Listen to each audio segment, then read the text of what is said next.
The Hero's Journey, a Mindful Accord podcast, with your host, Rich Decker.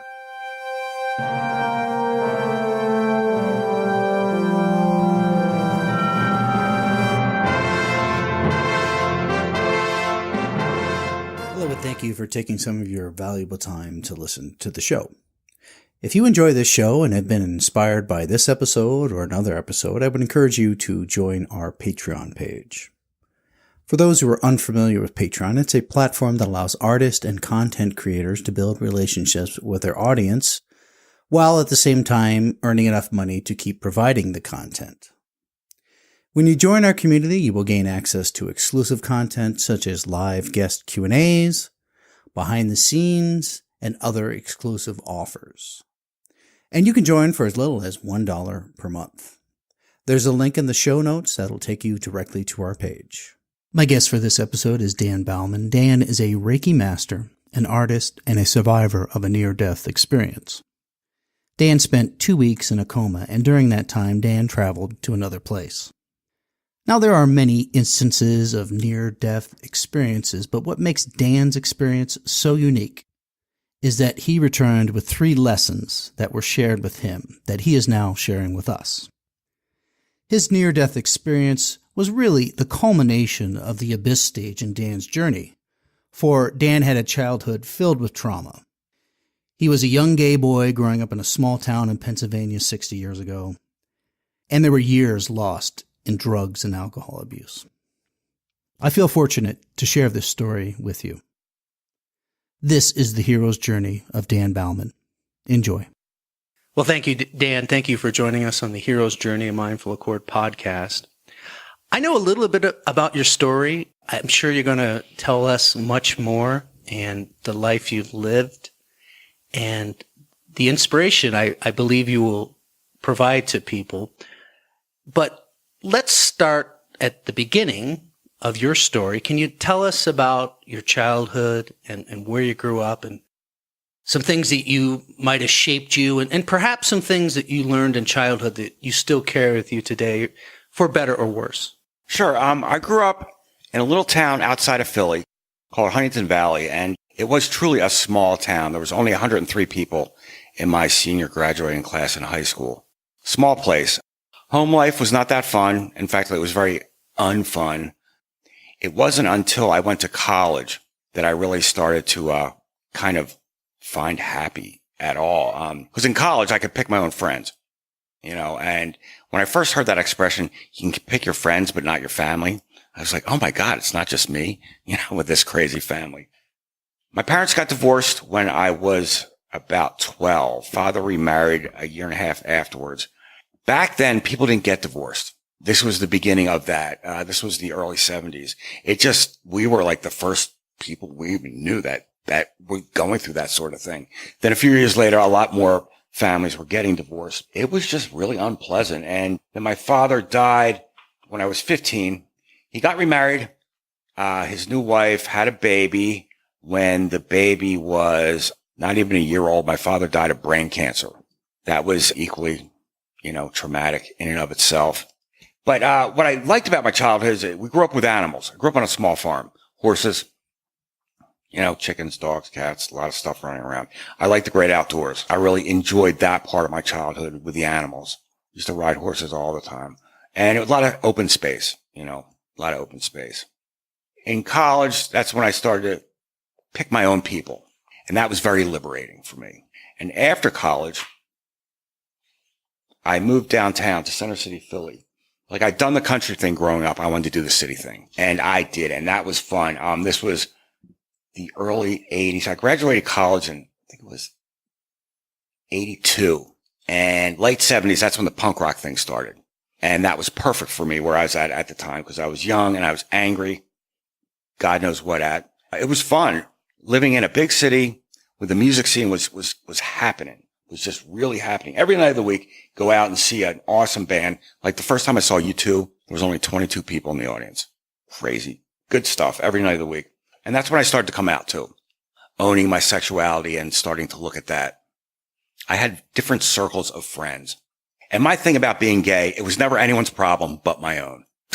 It was only my problem. I didn't want it. I didn't know what to do with it. One of the things I drank at, one of the things I drank at a lot, drank and drugged at. And I didn't really start coming into my own until I moved out to Phoenix.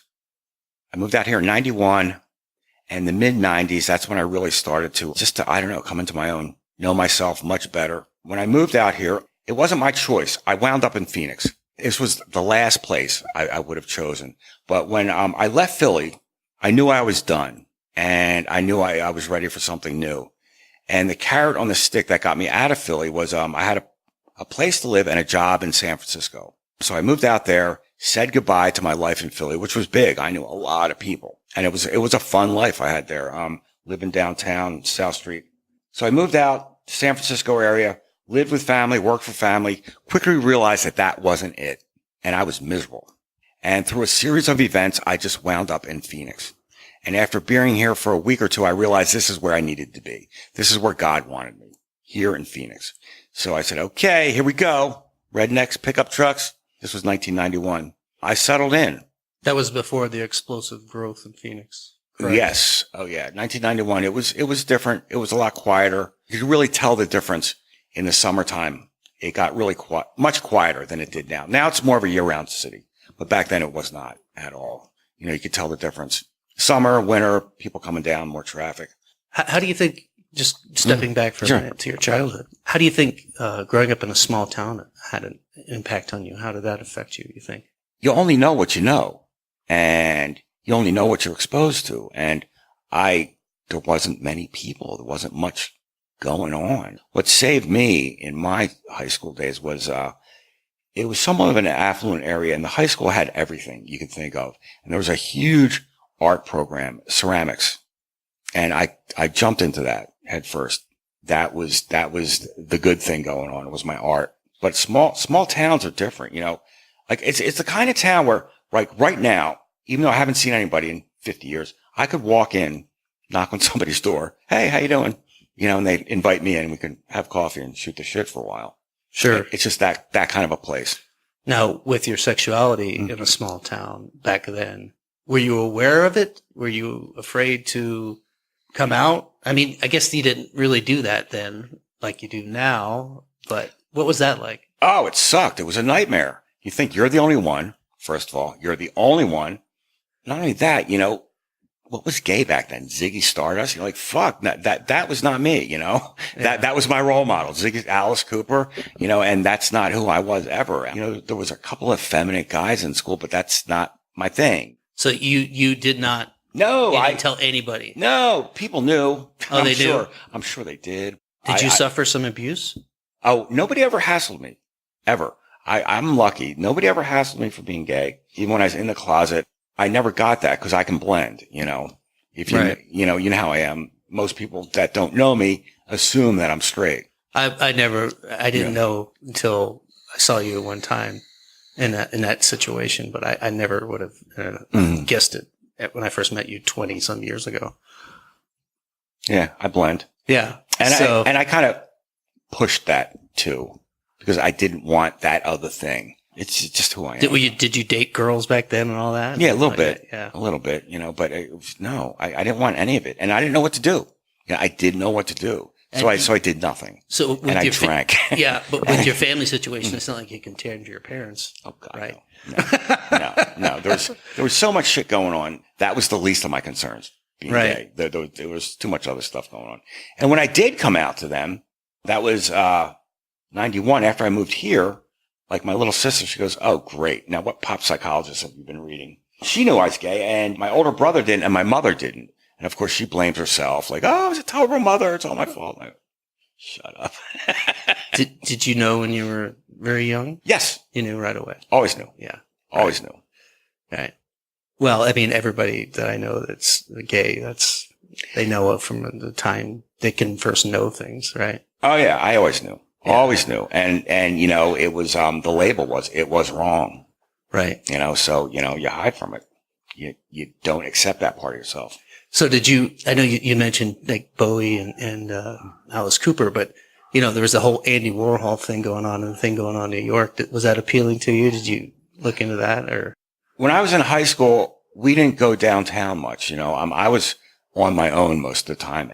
Didn't have a vehicle, so I was hitchhiking around or taking a train downtown. It wasn't a really erudite, sophisticated place that I was living in, because it was just high school. I wasn't really exposed to much culture aside from school, and it was a wonderful school. I mean, everything you could think of that a high school could have, we had there. Like, we even had a planetarium, Really? indoor swimming pool, like all of it, everything you could have. But Wow. it was still, redneckish. Sure. But that compared to now where they have to raise money just to get like basic athletic equipment. Oh, I know. Well, looking back, we had everything and then some, there's science classes, there's microscopes everywhere and all sorts of equipment and, the shop class and everything. Like, even having that ceramics program was an outstanding thing. So that was your introduction to art. Did you have an attraction to art before Yes. that? Yeah, always did. This was the first time I could really indulge it, and the ceramics teacher, Mr. Desi, he was great. Occasionally I would just not go to class for whatever reason, and he'd let me hide out there all day. As long as I was working on my stuff, he would kind of look the other way. So you would sit in the shop class? No, in the ceramics studio. In the ceramics studio. Yeah, it was one big room, and he had classes every day, every period, another class. There was some of us that really took to it.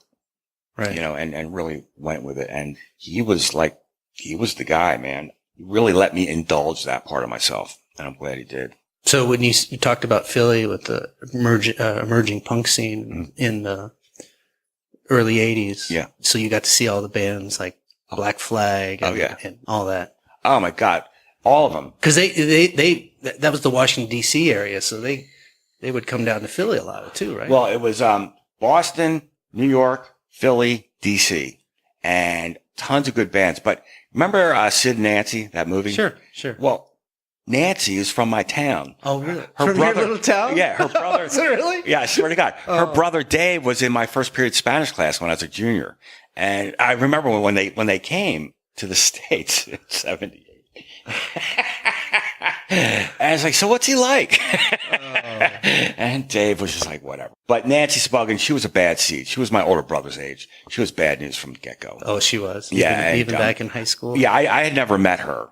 The older kids that knew her just said she was trouble from Jump Street. Yeah. But yeah, the scene was awesome because there was a ton of music, venues to see music, and the punk rock, new wave. You could go punk, new wave, rockabilly, techno, reggae, hip hop. That's when hip hop was fun. Everybody, it was a real mixed crowd.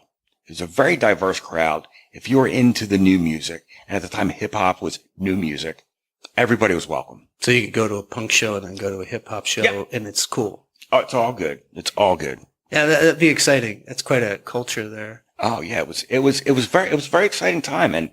And when these bands would come over from England, U2 became U2, but back then nobody knew any of this music. So it was kind of like this secret, and go out and just see these great acts. 22 people for U2. Yeah, man. Wow. They kicked it too. They really brought it. Wow, I'm sure. Yeah. Wow, that's quite a scene. So you're in Philly. You end up here in Phoenix because of unusual circumstances. When did your problems with substance abuse, specifically alcohol, is that correct? Oh, there was always drugs around. The 80s, when I was living in Philly, what was I doing? I was selling real estate. The 80s, yuppies, it was a very indulgent time. Making money, spending money, flashy. People were throwing around a lot of money downtown. And there was a lot of coke around. Coke, that's what did me in, was that coke. So the whole thing. Drugs, The whole thing. I had enough. I didn't know what I wanted, but I knew what I didn't want. And what I would do, where I officially got sober, is once a year, the month of January, I would just dry out. Just take the month off and not drink, not do anything, and just to dry out. And this one year, it was 88. I felt so good after a month. I said, yeah, let's go 2 months, And then I went halfway through the second month, I got bored because I realized up until that time, my life had centered around getting ready to use, using, or recovering from. And I would fit work and life into the, what was left over. Did you know you had a problem? No, I didn't know I was an alcoholic at the time. I didn't know I was an alcoholic because I was wearing, 3-piece Italian suits. Thank you very much. And I was, those alcoholics, they lived over in that part of town, and, they like were the dirty. Skid Row type Yeah. of thing. That was your idea of an alcoholic. Right. And you were making good living. And yeah. And what I did was I had this friend, Nina. We were neighbors for a couple of years, and she moved to another neighborhood, but she had gotten sober a year before. I was with her on her last drunk. Nina was into the theater. It was opening night of some play she produced, and it was a hit, a smash, and we all went out and got smashed. And the next day she got sober. She got really fucked up. But I looked up Nina and I told her what was going on with me. And I said, like, what do you people do? You AA people. I was bored. I was just bored. I had a lot of extra time on my hands. She suggested I go to a meeting. I met her for a meeting. I went over her place. We went to a meeting at 9 a.m. on the 900 block of South Street upstairs, and went upstairs, did the meeting. Of course, I didn't know what was going on, what people were talking about. But one thing I noticed is that Nina was so happy. She was just so happy and at peace, like just peaceful. And that's what I really noticed. And we had breakfast afterwards, and she suggested I do, 90 meetings in 90 days. That's what they tell you to do when you're new. And I did that. So I went to meetings every day for lack of anything better to do. And up at this time, I still did not know I had addiction issues. It wasn't until that summer when I started to drink again and do coke again that I observed my behavior through what I had learned going to meetings, right? I noticed I couldn't have just one line or one drink or one beer or one shot. I couldn't. As soon as I had one, I wanted a lot more. And I quickly realized that I was an alcoholic. I did have addiction issues. So I said to myself, well, what am I going to do? If I continued to use, I knew what was going to happen because I listened to all the horror stories, and I didn't want that. So I gave myself, I used up until January 1st. But I remember I was working that night, and I got to the party late at like 2:30 in the morning, and I couldn't find my coke. I wanted to go out with a bang, I officially got sober January 5th, 1989. January 5th, 1989 was when I first got sober. And after that, it was not hard. It was not easy walking away from it, but it was not hard at all. And I just said, I had enough. Done. Continued to go to meetings. And that's kind of the time I was getting restless in Philly, and I wanted something different. And then that's how I made it out to Phoenix. It was time for change. I believe it was, my higher power picked me up and dropped me in Phoenix. Well, I mean, coming to Phoenix from Philly is like going to Mars, right? Oh, fuck. This was culture shock on every level. Like, am I still in America? What is going on here? Back Am I still on the planet Earth? Yeah. There was one area code for the whole state back then. And was it really? Yeah. And for real? Yes. And on holidays, making an out-of-state call, sometimes it was like making a ship-to-shore call. Oh, I'm sorry, sir. The lines are busy now. Really? Yes. It was all messed up. There were no highways, nothing, right? There was just the I-17. That was it. Oh, really? I-17 and the 10. That was it. The 51 was nothing. Right. None of this 101, none of that stuff. Wow. And up above Bell Road, there was nothing. All the way out to Carefree, nothing at all. Jeez. It was different, man. One thing I noticed is culture was very different. The East Coast mindset is different. See, back east, we go to Florida. In the Midwest, they come to Arizona. So this is a very Midwestern mindset. They do this thing that is unheard of where I'm from. It's called passive aggressive. But we don't do passive aggressive back east. It's just aggressive. Well, no. If you have a problem with me, Rich, you go, hey, man, I got a problem with you. Yeah, what the fuck? Fuck, couple black eyes. 10 minutes later, we're out having a beer, and it's done. People work through their shit quickly. It's out here, they call that being confrontational. Back there, we call it being honest. Stuff gets worked out. Out here, the passive aggressive people hold grudges literally for decades. Hating somebody for decades, for the rest of their life, instead of working through their shit. It's not that hard.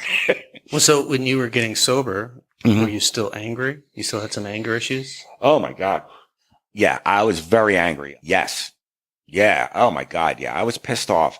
I was pissed off because I thought I got a raw deal in life. Even though you grew up in an affluent neighborhood and you had but we weren't that affluent in my household. And with the divorce and the dead father and all that stuff, I never had the tools, to deal with any of that stuff. And so I just drank at it and ignored it and let it turn into something it didn't need to. And it wasn't until I got sober and took a step back and started to look at my stuff, that I could really start to put things into place, make sense of it all. But you still were angry. Yeah. Yeah. I think once you have a temper, you always have a temper. It's what you do with it. Like, okay, we work with Rob. Rob has a temper, and what he does when he snaps out, he'll just start kicking around, smashing beer boxes. Tim and I have a temper too, but our temper's different. When I get real quiet and withdrawn like that, there's something very wrong. Because usually I'm, Mr. Chatty. But that's when something's wrong. I never want to see my temper out again, ever, ever, ever. I don't like that guy. He scares me. So how have you learned to deal with it now? You said it's still there. It's always there. How do you deal with it? I found out that I had choices. Before I didn't have a choice. I didn't know I had choices. Then I learned that I do have choices. You're at that fork in the road. Something's going on that's, one way, you take a right, it's rage. You take a left, it's take a deep breath, take a step back and see what's really going on. I didn't have that tool back then. Is this something you learned in the 12-step program or no? Yes. I learned that one. That one's in the big book somewhere. As we go through the day, we pause when agitated or doubtful, and the right thought or action will come. Pause. Like that little sentence changed my life. Right. Because I would remember, okay, wait, what's really going on? Well, you know why that's important, just from a anatomical standpoint. Mm-hmm. So the prefrontal cortex, the part of our brain that makes us human, when we get stressed, that gets cut off. So it's all emotion. There's no reasoning. It's all emotion. So if you stop and just pause and just wait a minute, you might still be angry, but you'll get the frontal cortex back involved and you go, wait a minute, what am I doing? Absolutely. Right. And I was always fight or flight, being angry and being aggressive angry, like that's a fear-based reaction. It really is. I'm going to kick your ass because I'm afraid you're going to kick my ass. So I'm going to kick your ass first.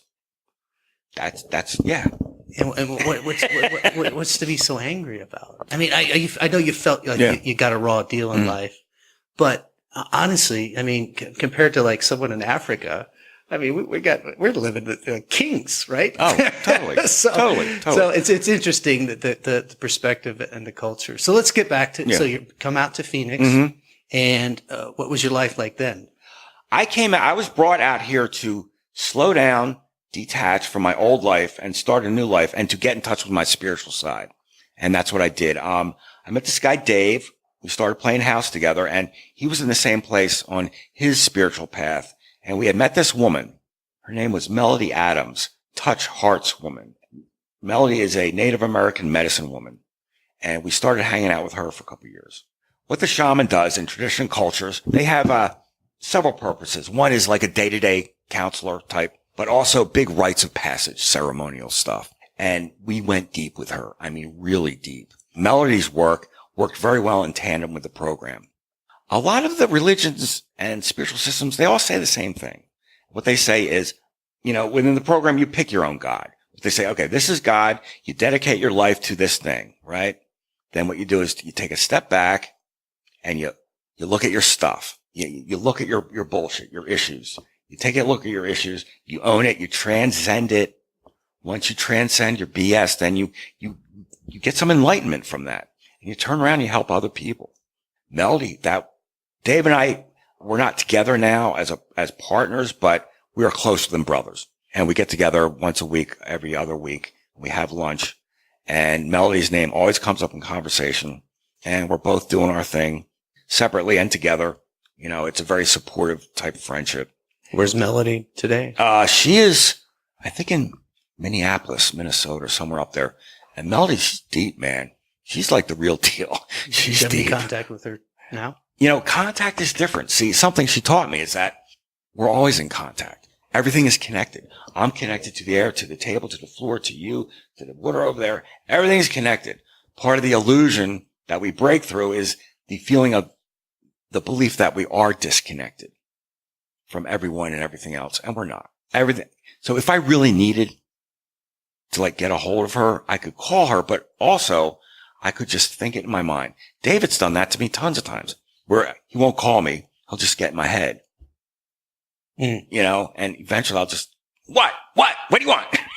I'll call him up It's like, well, what? What do you want? And he'd start laughing. So you're here in Phoenix. We're that connected, yeah. Right. You're here in Phoenix. Mm-hmm. Now you had a relapse. Is that correct? Yeah. What happened was I was sober for a long time, 10, 11, 12 years. I don't remember. And I had it down. I started to drink again. Now, what was the trigger?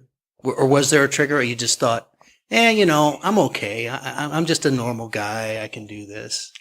The first time I walked away from the drugs and alcohol, it was so easy that I always thought I would have that choice again. That if I drank again, that I would be able to walk away when I wanted to. And that's not what happened at all. I started to drink, go out with the guys after work, have a couple beers. First couple years, it was fine. Could go out, have one or two, and it wasn't a big deal. And then eventually, when I wasn't looking, it had me. And I was in this relationship I had no business being in, and it had me. And all of a sudden, I was drinking 24/7. I didn't know what to do to get sober again. I wanted to get sober again after a few years, and I couldn't. So what I did was I prayed about it. And I said, God, do whatever you have to do to get me sober, but keep me out of a car wreck and keep me out of jail. When you pray, you have to be very specific, because we all know that guy, that was in the car wreck or got arrested, drunk driving. And I didn't want to be him. Or kill someone drunk driving. Right. There's all sorts of things that could have happened that would have made me. So that's what I did. That was the prayer. At the time I was off work. I'd hurt my foot at work, so I need to rest it for a couple of months. I had access to all this pain medicine, and I was drinking constantly. And this one afternoon, I did the same cocktail I'd done for months, years. Pain medicine, beer, tequila. And I was out at the pool that day with my roommates, and that afternoon I just blacked out. When I woke up, I was in Paradise Valley Hospital, and I'd been in a coma for a while. How long's a while? I think it was 2 weeks. 2 weeks. Yeah, it was a while. And like that coma was divine intervention. That's what got me sober, was being put in the coma. This is my belief, of course. Yeah, they said I started acting weird that night, my roommates, and they called for an ambulance. I had a millisecond of coming to for a minute. I just saw this scene. It was me standing out in the front yard, surrounded by cops. There was about 10 of them, and I wouldn't get on the gurney. And the guy came up and he grabbed my arm and he yanked it so hard that I got this sharp pain in my shoulder, and it kind of snapped me into consciousness just for a second. And then the next lucid moment I had was my sister's in my face saying, "Do you know who I am?" And I'm thinking, what? That's kind of an odd question, because I know who you are here too. I like your new haircut. And I sat up in the bed and I saw the sign for Paradise Valley Hospital. And I looked around. It's like, okay. And then when I had come to, like all these nurses were coming in and doctors, and do you know where you are? You know what day it is? Who you are? What's your name? And like, I heard Wagner, and it was all very overwhelming. I had no frame of reference. I had no idea what day it was, where I was, none of it. And I couldn't articulate, calm down, y'all, and just tell me what's going on, please. That's what I wanted to say, but I couldn't articulate that at all. So what caused the coma? Alcohol and opiates. Oh, the combination? Yeah. The stuff that kills most people? Oh, yeah. Miller High Life, baby. I was a hot mess, man. I mean, I can laugh about it now, but it was terrible. What I put my friends and family through was awful. And I really beat myself up for that for quite some time. Laying there, all hooked up to machines, not knowing if I was going to live or not. I shared the hospital room when I was in ICU with a kid that was brought in. He overdosed on Percocets and he died while I was in the coma. My sister told me it was very sad, very sad. And the doctors had told my friends and family I wasn't going to live. They said, make arrangements. While you were in the coma? Yeah. Yeah. When I woke up for the first 2 days after the body was interacting with the environment, but it wasn't me. Like I wasn't there. The lights were on, but nobody was home. They said he's going to need to be institutionalized for the rest of his life. Make arrangements. Because of brain damage? Yeah. Yeah. And I pulled myself out of that too. It was all miracles. Miracles. I think from what I understand, what happens is that when you get into that state, that basically the lower part of your brain, which handles all your breathing and your pumping of your heart, it just shuts down. If I understand it correctly. I don't know if they explained it to you, but most people don't survive that because you can't. Yeah. if your brain won't function to pump your heart, then you're not going to live. And I thought that I wasn't going to be able to work. I didn't think I'd be able to do much of anything, but there was miracles all over. The week after I woke up, every day a different specialist would come in and talk to me. And one day the respiratory specialist came in and he had 2 sets of x-rays. He goes, I got to show you something. He had a set of x-rays of my lungs from the night I was admitted and the x-rays they took that morning. The night I was admitted, there were spots all over my lungs. I was smoking constantly and smoking meth and like my lungs were all messed up. That morning, they were clean, perfectly clear. Within 2 weeks? Yeah, it was just another miracle. He said, he goes, this doesn't normally happen, What was his explanation? He had none. Yeah, he had no explanation at all. He said, you got to see this. And Really? He showed me like, no, that doesn't happen. Those spots, they don't go away like that. Especially if you're smoking cigarettes and meth. Yeah. Oh, it's doing all that crap. Right. That's why they were all messed up. It was something else. It was just another miracle. So through your coma, you had what you'd call a near-death experience. Is that correct? Yeah, that's what science calls it, a near-death experience. Now, were you conscious of this? See, I suffered TBI, traumatic brain injury. Due to the drugs and alcohol. Yeah, and what you do with that, there's a name for it. It's really long, and I can't pronounce it. But one thing you do, you can repair your brain from that sort of thing. It's thiamine, B1. Massive doses of thiamine every day. I was taking, several thousand milligrams every day. Eventually, it got better, a little better here and there. But, technically, I have medical art jewelry that says I'm retarded, Oh, no, really, I do. Really? Yeah. It gets a little better. There's memory, awful. Memory's still not good. There was like a lot of stuff. Like I didn't think I'd be able to work, but I had to work. And the first night I went back to work, we had an event by the Bauman pool. I don't know where anything is. I'm just like following everybody else. And I looked at the diagram. Like, okay, pools are usually rectangular or kidney shaped. Looking at the diagram of where all the bars were down by the pool, and there's no rectangles or kidneys by this pool. And I didn't even know where to go. So I just followed everybody else and kind of BS'd my way through it. When you say near-death experience. Oh, that. Did you like see lights or anything like that? Yeah. Okay. My near-death experience. Yeah, that's what I'm curious about. Yeah. The brain, my brain wasn't working and I would get snippets of stuff that happened while I was asleep. And initially, they said I was hallucinating when I had mentioned it to the doctors. Now, I had done LSD and acid in the 70s. I know what hallucinating is, and I wasn't hallucinating. I had a lot of experience, a lot of stuff happened when I was in that coma. A lot of stuff.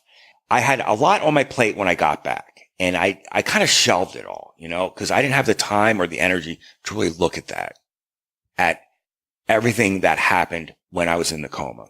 The near-death experience, I guess we'll call it that, or the spiritual experience, like in the program we call it. I just didn't have time to go into it, and I really didn't want to. And it wasn't until I had this friend Todd, and Todd passed away in March of 2016 of brain cancer, and I sat with him for about 2.5 months up until he let go. And that's when I took it off the shelf and started to look at my near-death experience, because Todd was the first person I talked to about it. Okay. So you didn't tell anybody about what Nope. happened to you Nope. at all? Not a soul? Nope. Not a soul. Not a soul. And this is the first time I'm speaking publicly of it. Truly. And when I started to look at it and take it apart, there's something in me that said, I'm supposed to talk about this. I truly believe I'm supposed to talk about it. And it's so, it's so out there. I'm judging myself. I started to meditate when I was in high school, and that kind of opens you up. I've been having spiritual experiences for a long time. It was not a very supportive environment. I still hear my family judging me. Coming out and speaking something like this is like out there stuff, Something our teacher used to say to us, stand in your truth and own it. So it's time to do that, and say what happened. I talked to Todd about it. Then after Todd died, Cindy, another friend, I talked to her about it. And as you know, a few weeks ago, my friend Jim passed. Sitting with a terminal friend, it's not for everybody. It's just not, because it's hard, but it's a good hard. My teacher, she said there's healing and there's curing. She said curing that's when the cancer where the ailment is cured, is gone, and they're good to go. When that doesn't happen, she said, we're supposed to help these people heal. She said healing is we're supposed to help them get to a place where they're good with things, where they're at peace with their life and the situation. Acceptance. Some people make it to that place of peace. Some people don't. My friend Cindy, she did, but Cindy, she was very practical and grounded and focused and a Virgo. But Todd, he didn't. Todd was angry. He was angry at God. That's why I talked to him about it. Told him what happened to me when I died. And Jim was just scared. And I get it. I think there's a question, Rich, if not an outright fear everybody has. What happens when you die? Right? So what happens when you die? From your experience. Okay. So everybody hear this. First of all, when you die, excuse me, there's nothing to be afraid of. Because when you die, what happens is you wake up somewhere else. You wake up somewhere else. The Hindus, they call life Brahma's dream. Brahma being their principal deity. And when I woke up in that other place, this here felt like a dream. Felt like a dream. And see, after you wake up, what happens is then you remember. That's the big part, the remembering. Now, I don't remember everything I remembered when I woke up there, but I remember enough. What I am, who I am, what the deal is here. How many times we heard this? Spiritual being having a physical experience. Well, that's what it is, guys. That's what it is. See, when we come to this place here, the physical world from that place, in order to do so, we have to agree to conditions. One of the conditions we agree to is we agree to forget. The veil of forgetfulness. And we agree to forget because if we're to wake up here, knowing what we know there, life wouldn't be what it's supposed to be. Now, I don't know the whole deal, but I know enough. What the quest, the game of life, the quest, the journey, okay? And it is a journey. And there is a destination. Not like you think. It's not a place. It's a step-by-step progression. And you get to a place, finally you can see what the destination is. From that place, it makes perfect sense. But from no other. It's not a knowing in your head. It's a knowing in your heart. It's a whole different kind of thing. But, okay, to get to that place I went back to. Remember in the 80s, there was that movie, Patrick Swayze played a dead guy. Ghost? Yes. Yes. There was an opening, a tunnel. Go to the light, Carol Ann. For me, there was an opening. And Rich, this thing, it's always here. It's right there. Okay, and this opening, it sucks you in. Well, no, it pulls you in. Compression. Movement. Dark. Pulsing lights. Orange. Red. Dark. Quiet. And what scary? No. But I felt the movement. And what it felt like, Rich, it felt like my head turned inside out. And my awareness shot out of me. You know what I mean? Like, and just that went. And then boom, nothing. Everything stopped. It looked like, okay, imagine looking through a big picture window onto a blizzard where nothing's moving. Okay, it was a big, flat, dirty, white, static, nothing. And then my mind cleared and my vision cleared and I looked around. Oh, right. Oh, I'm back here again. I'm dead. And I remembered and I woke up there. Now this place I woke up at. Oh, just for argument's sake. Oh no, I'll talk about my experience. This place I woke up at. Okay, I remember, like Rich, I was in one part of a bigger place. I don't remember all this over here, but I remember this, but I just knew it was there. And I could see the sky sometimes, a sky, and the feeling. Okay, it's a peaceful beyond peacefulness. A knowing beyond knowing. A happy beyond happiness. Just, it's a nice place to be. The big thing about this place is that there were people there. And some of these people I knew. Okay, I couldn't tell you who they are now. But what I felt for the people I knew, Rich, is unlike anything I've ever felt for anybody here. It was a love that was so big. And a love that was so old. And just forever. Like, it made me weep to see them again. I was so happy. Just so happy. And I just wasn't tired anymore. Just everything was good. I think we all have people waiting for us. That's just my opinion. I don't know for sure. It certainly makes the transition easier. Okay. I have a friend who's a psychic, professional psychic, and he didn't know I was really sick. He didn't know I was in the hospital, but he had a dream about me at that time.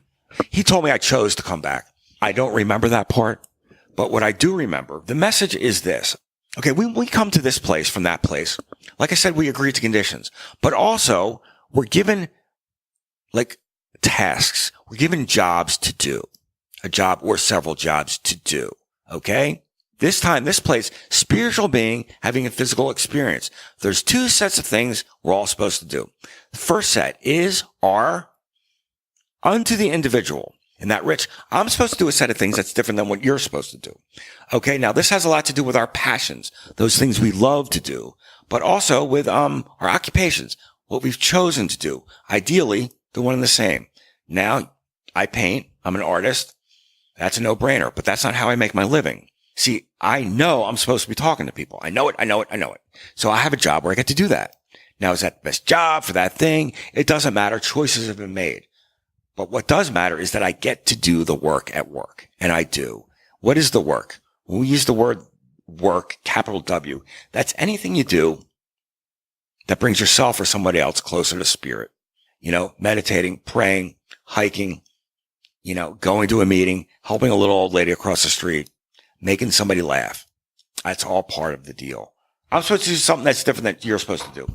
I have the artist thing and I have my job that I love, and I love what I do, and I really do, and I enjoy it. Okay. We all know this guy. There's a guy we all know, right? He has a job where he makes tons of money, right? And he lives very comfortably, but he's miserable, right? Everybody picture that guy in your head, right? You all know that guy, right? He's miserable, and he's miserable because he's not doing what he's supposed to be doing. Okay. Listen, people. See, God doesn't want us to be miserable. God wants us to be as happy as we can be all the time. Just as long as my happy doesn't step on your happy and your happy doesn't step on my happy, we're good. Now, what are you all supposed to be doing? I believe everybody kind of knows. There's a whisper in the wind in the back of your mind. When we're younger, we see it. We own it. The older we get, if we don't go in that direction, we try to ignore it. Sometime later in life, people can pick it up and go there. Sometimes you can't, but if you're unhappy, that's not what you're supposed to be doing, period. End of discussion. And if you don't know, ask. We'll get to that in a minute. Okay. So the first set is unto the individual.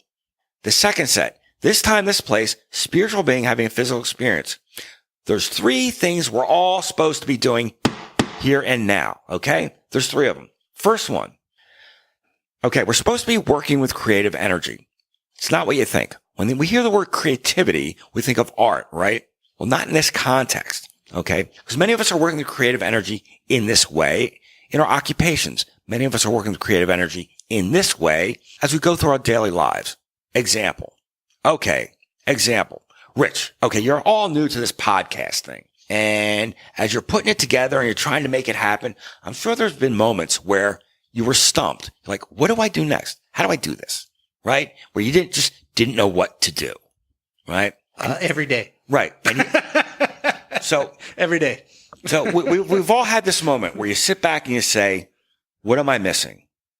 What do I need to do my job? Right? But what you're really doing is you're asking, what do I need to know? What do I need to do my job? And then you pause for a little bit. What happens a lot of times? Eventually, ding, the light bulb goes off and you get your answer.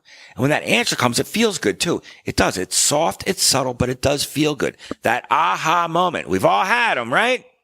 And it feels good, Rich, because when that answer comes to you, you're being touched by God. Yes. This is one of the many ways that God works in our lives every day, friends, every day. But there's rules to this stuff. You have to ask. Asking ye shall receive. Seeking ye shall find. It was true then and it was true now.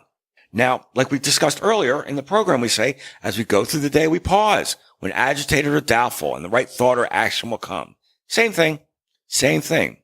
Now, when I do pause when I'm agitated, as you know, I get agitated. What I'm saying in that pause is, listen, God, I'm about to say or do something I'm probably going to regret. Give me some help here. When you're agitated, the brain isn't working right. Right. So, that's what I'm saying in that pause. Now, working with creative energy, that's not the right expression, okay? Seek to be inspired. There you go. Seek to be inspired. I like how that sounds. I don't know the definition of inspiration, but I do know it has something to do with God. Seek to be inspired. So like what you're saying, so as an artist, these ideas come from you, they just come from somewhere, or someone writes a great book and they said, it just kind of came to me. It came from somewhere. I don't know where, but it certainly wasn't me. Is that what you're talking about? Absolutely. And that can happen in everyday life. Every day. Right. I don't know what to do in this situation. And then all of a sudden it comes to you. That's what you're talking about. Yep. And whoever hasn't done this, start doing it because your life is going to get better. It gets easier. So we should cultivate those moments? Absolutely. And seek them? Absolutely. And ask for them? Absolutely. Because, the more when you first start trying to do it, you mess up. Okay. You might not always get the right thought or action, but eventually you get like the right channel on and it just becomes effortless. So from your experience, when that happens, we are touching quote unquote God. Yep. You're opening yourself up and you're saying, please help me. And you get the help you need. Now, it might not be what you're asking, what you think you need, but you get what you need. Maybe not what you want, but what you need. But in our busy lives, everybody has a busy life now, more so than ever. Right. I mean, we're the best. For humans, it's the best time for humans, but we're so preoccupied with distraction and all this other stuff, all this nonsense and Trump tweets and all this stuff. We need time to pause, is what you're saying, and reflect and let this happen. Yep. And let the unknown happen. Yeah. That's good. You want to seek the unknown because when you find the unknown, for that moment, you're touching quote unquote God. Being touched by it. Yeah. See, I was raised in a culture, Rich, where if I couldn't do it myself, I was labeled a loser. Like you had to do it all yourself. And let alone asking for help was just not on the menu. It just wasn't. And now we get to ask for help. Right. From something beyond us. Right. I mean, friends, but also, from something else. I don't know what it is that gives those answers, but it works. The answers. Now, when you were in this place, did you see something you would call God or? No, I didn't see anything like that. I don't remember any guy on the throne. I remember conversations. There's the people I knew. What I'm telling you now, this was somebody else that I'd never met before, don't remember meeting, was telling me about these things that we're supposed to be doing. So this information was relayed to you? Yes. Oh, yeah. Yeah, this was given to me. So when you're in that state, what form are you? Is there a form or is it formless? Oh, no. It felt like I was in my body. Everybody else had a body. I didn't look into a mirror. I assumed I was corporal, whatever that word is. I assumed I was in a body like everybody else. It appeared that everybody was in a body. Now, I didn't go around touching people or things. I don't recall doing that, but things appeared to be solid. Whether they were or not, I don't know. So let's get to the second thing. What's the second thing that was first one? To you? Number one is to be inspired. Seek to be inspired. Number two, this time, this place, spiritual being having physical experience. We're supposed to be helping each other out a lot. Okay. And when you say each other, are you talking about humans or all species or everything? People, we're supposed to be helping each other out to be of service. Now, helping out is a huge, huge part of God's plan for us people. It's huge. But what that looks like, that particular paradigm, it hasn't manifested yet. It's in the process of coming to be. Okay. But it's going to be kind of sort of like this. Say you go to a barbecue, a gathering of some sort, and you meet somebody else that's in recovery, right? Now, I don't know about you, but me, if it's appropriate, I compare notes. Hey, I'm looking for a new service commitment. Do you have any suggestions? Or this is what I do for a service commitment. What do you do? Remember the evil New World Order, George Bush, the EU, those guys? Yeah. Okay. Yeah. Well, there's another New World Order, friends. God's New World Order. And in God's New World Order, everybody's going to have a service commitment. It's just how it's going to be. What is a service commitment? Service commitment is something you do for somebody else just for the sake of doing it without getting anything back. You're not doing it to get paid. They don't owe you a favor. You're just doing it because it's the right thing to do. See, in God's New World Order, everybody's going to have a service commitment because in God's New World Order, everyone's going to know, like we do in recovery, the benefit to themselves when they help others. Okay. As people in recovery, we don't help others because we're nice people. It's the fact of the matter is most of us aren't, we're not. We do it only because it's on that short list of things we have to do to stay sober. There's just a handful of things. Go to meetings, work with a sponsor, do the steps, get a service commitment. You got to do it. You just have to do it. And then what happens, you settle into doing this thing like oh, this feels kind of good. I think I might do this again. It does feel good to do it.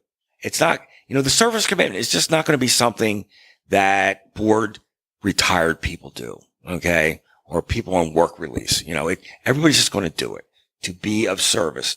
Can I ask you a question? Yeah. So I know you're talking about helping other people, but so in the world we're in now, right, where this massive change and climate change is happening, and there's this mass extinction, and like the factory farming. What's our role in that? In what? Are we supposed to help that too? No. See, this is the deal. If you focus on your world, your surroundings, okay, and go out of your way to make that a better place, just your little world, okay, you will make the world a better place. What did I notice when I got sober and I got better? Everyone around me got better. Remember that? Like, I didn't do anything to them. They weren't, but they didn't change. I changed. Yes. And everything got better. And when we make an effort to clean up our little corner of the world, it doesn't take a genius to see what needs to be done. In your little, sweeping the fucking sidewalk, whatever it is, all those little things that don't get done, people step up and start doing. Take care of the little things, the big things will take care of themselves. Absolutely. And once, first, because that's something I do, I get weird looks, but then other people do it, and like, once people start doing it and can see the results, it's going to be a thing. It's going to be part of what everyone does. So we don't have to go out and, not that it's wrong, but you don't have to have this big goal of, let's save the whales, let's save the planet. How about let's just save something in our community or in my neighborhood, in my yard? Absolutely. Right? It's in your own community. What needs help in your community? That's all you need to focus on. And if everybody did that, the world would be a better place. So is that part of step 2? Yeah. From what you were taking responsibility. Yeah. You have to own it. You have to own your stuff. Well, I'm saying from your experience, from these 3 things that were relayed to you, is that part of step 2? Yeah, it's taking responsibility. Yeah. But see, it's taking responsibility, but there's a payoff in it too. So it's not really doing it for nothing. You get something out of it. It's a priceless gift. What is it? I don't know. But okay, one of my service commitments, you remember, is I was taking this little old lady out to lunch once a week. She was a homebound senior. She had nobody. And I connected with this nonprofit that pairs people with homebound seniors. Okay. I just took this old lady to lunch once a week. That's all. And we became very, very close. And it was a very symbiotic relationship. I got as much out of it as she got out of it. Mm-hmm. When I really look at it, like there's always something in it for you. You just have to find out what it is. Now, when we go into these situations, ego is always a factor, right? Sure. It's hard to escape yourself. Right, it's almost impossible. But how do you take ego out of it and just do something just to do it because it's the right thing and not expect something in return? Yeah. Great. How do you do that? Great question. Trial and error. First of all, what we want to do is say, hey, everybody, look what I'm doing to help this person. Yeah, Aren't I awesome? Look how great I am. You're right. And you make it about you, not about the deed. It's about the deed. And you have to take the I out of it. There's a saying, what is like you can do something for somebody and not let them know you did it. I forget. There's a name for that where altruism. Yeah. Like you can do somebody a solid and not let them know you did it. That's the best. Yeah. That is the best because you're out of it. Your ego's out of it. You're just doing it to help that person. I'll give you an example. Yeah. So you go into places and they have these little tip jars here. Well, I always try and put something in there when they're not looking. Mm-hmm. But here's the problem. Right. I think about the fact that I'm doing that, and so I can pat myself on the back. Of course. I want them to say, look. Yeah. I went out of my way to make sure that I did something for this person, and they don't know about it. Right. Oh, how awesome How do you take I out of it? How do you do it? Can you? Yes, you can. You have to, first of all, you have to be conscious that you're doing it. You have to you have to own the fact that you're making it about you. And not about helping somebody out. It's because when you're doing it that way, it's not about the deed. It's not about helping somebody out. It's about looking good in your eyes or looking better in other people's eyes. You know what I mean? It's not about the deed. It's about you. It's about the ego. So if you How do you do it? How do you do it? I don't know, Richie. First of all, you have to be conscious that you're doing it and own the fact you're doing it. right, and that's maybe it builds upon itself. Yeah, right. And then from there. And if you do volunteer work or you give money to somebody, just don't tell anybody. Just shut up about it and just do it. Let it go. That's it. Right. Don't tell and anybody. do the next good thing and don't talk about it. Don't tell anybody. Just let it go. Absolutely. Perhaps. Absolutely. Perhaps. I don't No, know. that's one way. Don't talk about it. Yeah. Don't talk about it. That's your own thing. And you get our extra karma points for that, people. Sure. You know, when you don't make it about you, or at least try to not make it And about given you. the nature of our minds, we'll forget about it. If we don't talk about it, Yeah. something else will be coming in to occupy your thoughts here very quickly. Absolutely. Right. So Absolutely. let it go. Yeah. So we're back. Step 2 is to be of service. Yes. Okay. One. Let's get to step 3. Okay. Step 3. Now, people, this is the hard one to get your mind around because quite frankly, I don't have it yet. Seek to be inspired, to be of service. Number 3, this time, this place, spiritual being having a physical experience. We're supposed to consciously connect to God. It's not what you think, people. Because when we start to try to do that, when we are doing that, we believe we're connecting to something outside of ourselves, to God. I'm pointing up to that. You know, to God, that other thing out there. And friends, that's not what's going on here at all. Now, with this particular issue, we've been put in a box. In the box we've intentionally been put in, the walls are thick and the walls are high. But the fact of the matter is this, okay? Pay attention, please. This is important. You are all a piece of God. All of you. Each and every one of you, you are all a piece of God. Not there's a piece of God in you. You are a piece of God. That's different. Ergo, every face you see is the face of God. All of them. Even the mean ones, even the bad ones. Today, with very, very, very, very, very, very, very, very, very few exceptions, when one looks on the face of another, one will only see the face of God. Yeah. Okay. And it's not to know it, believe it, connected to it. We're supposed to be that. Be what we truly are. And what we are is divine beings. We are. Now, like I said, I don't know how to connect. I don't know how to do that yet. Oh, a quick aside about God's New World Order. Real quick. The free internet, that's part of the plan. God's New World Order. What did we have growing up? The Encyclopedia Britannica, some books and magazines. You know, today we have access to information that we never had before. It's a real game changer. Knowledge is power, but that's another talk. Like I said, I don't know how to connect to my divinity yet. And I haven't formally asked, but information has come to me. Where on that free internet? Not too long ago, I clicked on a link to, you ready? The Lake Erie Vortex. Who knew? Right? And this huge page came up of just this very thing, connecting to one's divineness, to one's divinity. And the New Age people, they call that the ascension. When everybody's there, when everybody's walking their truth, like something's going to happen. Like the age of Aquarius, whatever. It's a difficult thing. Like I said, I don't know how to do it. And I haven't formally asked. Why? Why haven't you asked? Oh, because it's a responsibility. I haven't made the decision to go in that direction. It's a big responsibility, to be spiritually awake and owning your stuff and to be a responsible person, doing little things here and there to make the world a better place, to not make it about me. It's hard to not make it about me, you know? And the deeper you go down, the farther you go on that path, the more it's not about me. It's about everyone. So what is this world we're in? If everything is God, what is this world? You said, is it a dream or is this real? Here, let's take a step back. Take a step back here, and I want to show you the bigger picture of what's going on here.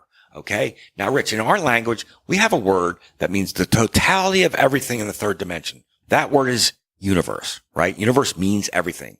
Universe also means something else. There's more than one definition. My teacher, she would say to break it down.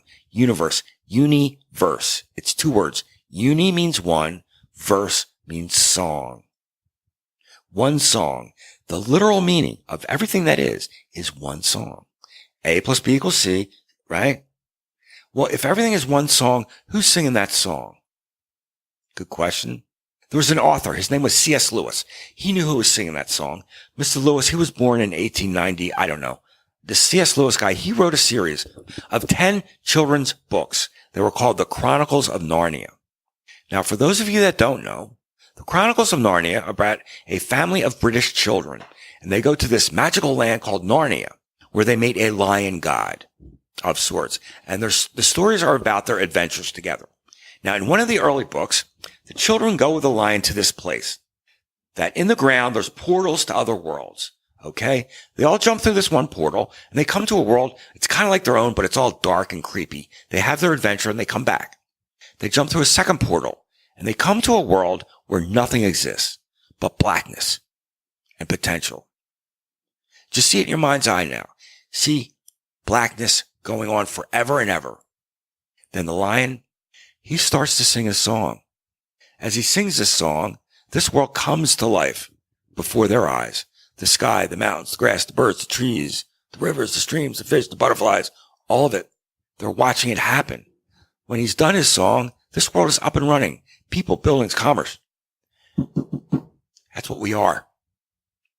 Everything you see, everything you touch, everything you think, everything that was, everything that is, everything that will be. We are the song that God sings every moment of every day. And what I saw happening is this. When I was at that place, that other place, there's people I knew, people I didn't, okay?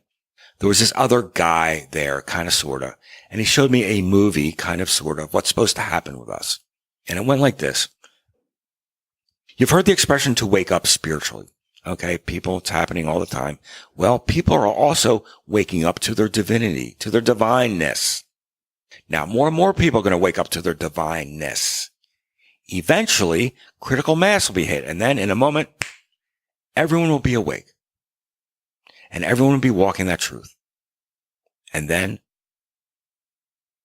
without a word, everybody's going to stand up in a circle and hold hands. And there's going to be big circles and small circles all over the world. And then we're all going to sing that song together. And then there'll be a shift. The gates will open. That is the dawn of the age of Aquarius. Like the Bible says, the meek will inherit the earth. Pretty story, right? See, there's always a but, okay? But before the meek inherit the earth, the shit will hit the fan. And if that truly does come to be a lot of unpleasantness, your job, our job, is to stay connected to spirit, stay grounded, stay focused, and to stay out of the crazy. Because there's going to be a lot of crazy. Just stay out of the crazy, do the next right thing, and ask for help. Because good chance you're going to need it. Now, that's kind of the end of that. So let me ask you this. Yeah. All right. So I'm a pretty skeptical person. Of course. I have an affinity for Buddhism because I have found a lot of truth in it. Mm-hmm. And the Buddha taught that, don't believe anything I say. Don't believe any of your teachers say. You need to find out for yourself. You need to experience. You need to find your own truth. So as a person mm-hmm. who hasn't had your experience mm-hmm. and is a skeptical person. Sure. How do you know that what you're telling me is the truth versus something that just a story that appeared in your head or that you created? Mm-hmm. How do you know? How would you convince me, the skeptic, that this is it, my friend? This is it. Oh, I can't. I can't. And I wouldn't even try. This is what wars are waged. My God is right. Your God is wrong. They're going to murder you, rape your women, and take your land. I can't convince anybody. I'm not even going to try. I can't. This is my truth. This has been my experience. See, and part of that doubt, it comes from the culture we're raised in, where science still today gets to dictate what is the truth in a lot of ways. Science says that whatever it is, if it cannot be proven via the scientific method, then it, and a lot of times you, are invalid. That is an underlying truth of our foundation, of how we think. If that's part of the foundation, then, all of it can be labeled as false. I know I can't convince anybody. Nah, not even going to try. This is my truth. This is what I remember. And it's going to, It's going to resonate with some people. It's not going to resonate with other people, And you're fine with that. Oh, perfectly fine with that. I cannot convince anybody otherwise. You can't like somebody's truth. And Buddha was right. You have to find it for yourself. You have to find what you have to see. We're also taught that we can't get there ourselves, that there has to be an intermediary, between us and God. But there is no intermediary. You're it. You're connected. What you're telling me is you're it. There is no, it's kind of like, Ramana Maharishi said, you got to ask yourself, who am I? Who am I? And what you find out, once you answer that question enough, you're already it. There's no separate, there's only one self, one big self. That's what Melody said. There is no separateness. Yeah. We're already that already. And that's part of the illusion. When we first started working with her, she said, we have to break through the illusion of who you think you are as opposed to who you really are and who you want me to think you are and they to think you are, who you really are and what you really are. Because it's all an illusion. I think there's a good way to do that in a practical way to relay that message. And that is that just think about yourself for a second.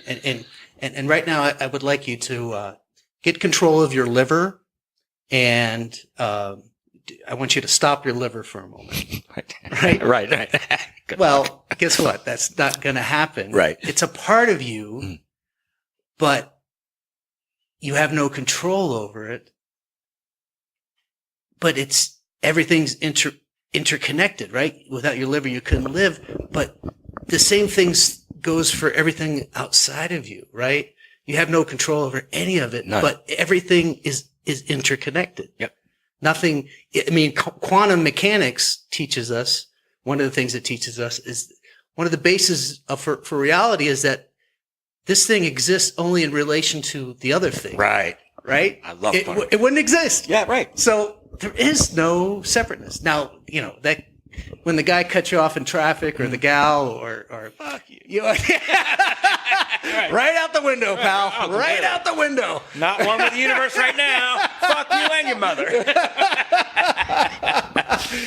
But the truth is, in your mind, and I've come to see this from time to time. I've had moments of it. That there is no separation. It's all interdependent. We're here. If you're right, and I hope you are, I don't know. We're here for a short time. It goes so damn quickly. Just to stop for a moment and just hold on.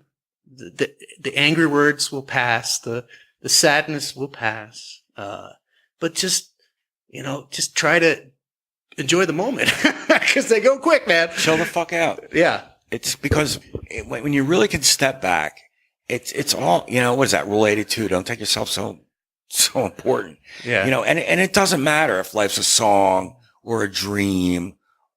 None of that matters. What matters is, life is very short. This life we're in now is short, man.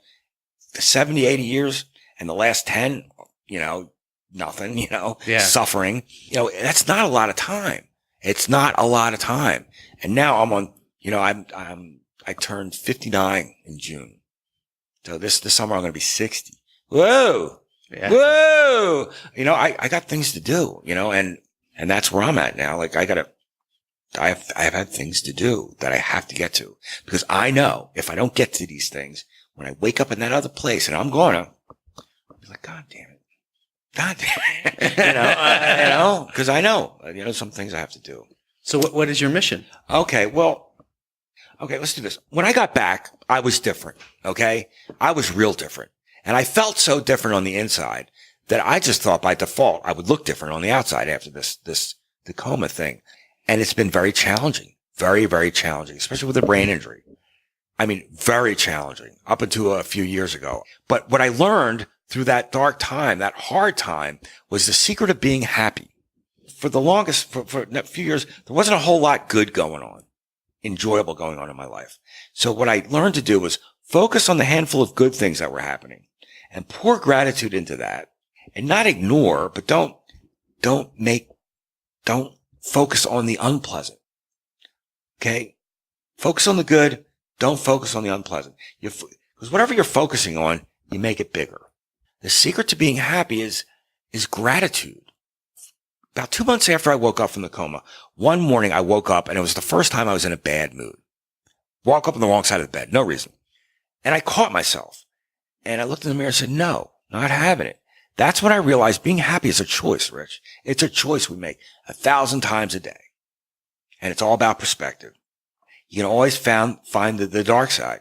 You know, even in tragedy, there's a silver lining. Always, always, always. And throughout that dark time, I learned the secret to being happy. And it's all about gratitude. Because when I'm walking in gratitude, when I'm completely and firmly grounded in gratitude and going about my day, I am truly in my happy place for no other reason than just being alive. Gratitude is you're walking with God. Nothing can hurt me at all. You know, I got that stupid grin on when I'm working, like I'm happy when I'm doing it. I'm just in my happy place. There's two states of being for me now. When I'm grateful, I'm walking in God's grace. And when I'm not walking in God's grace, I'm feeling fearful. It is that cut and dry. Either I'm walking in God's grace or I'm not. And I didn't realize how much fear there was in my life until I walked in God's grace. Not a day goes by when I don't have many, many, many, many fearful thoughts. They're all over the place. I didn't realize until there wasn't any fear for a moment about anything. And then when it comes back, like, wow, it's everywhere. It's everywhere. And now it's a matter of really fine tuning things and learning, you know, that serenity prayer. God grant me the serenity to accept the things I cannot change, the courage to change the things I can, and to know the difference. Okay, if there's something that's pissing me off, if I can change it, I go out of my way to do so. And I give it my best shot. And then I have to let it go. But I can usually tell from Jump Street whether or not I can change it. And if I can't change it, nope. Whereas most of the world still will get angry over that, whatever that issue is. And they'll let it ruin their day after day after day after day. Now, stay out of it. If I can't change it, it's done. It's not on me. And if I can, and I haven't tried to, I don't get to complain about it either. There's a lot of those people. What's your mission? Oh, my mission is to talk to people. So you're supposed to tell this story. I'm supposed to tell this story. I acquired a skill set in the early mid-90s when Dave and I were working with Melody, where I'm a healer. I work with energy. Melody taught us many of her healing techniques, shamanically based. I studied the Reiki. I'm a Reiki master teacher. I tried to make my living doing that way back then, and it just didn't work. So I put it all on the back burner. And I would help out friends occasionally, but that's about it. I have been instructed by Spirit to have an online presence and to say to the world, look, this is who I am. I want to help out. This is how I do it. These are the tools I use. And if this feels right, give me a shout and we'll get together. And so I'm putting together a page, a site. You know, I bought the domain name. I'll highlight my art there also and whatever else. And once that is up and running, that's going to be the conduit for a whole lot of other stuff is going to happen as a result of that. Right. But I have to get that going. Right. That's definitely part of the deal. So that's yet to come. Yeah. That's in the works right now. Right. Yeah. But, and once that happens, you know, it's about communicating the message. There's many messages. That internet is amazing. Yeah. To say the least. The trouble is just getting found.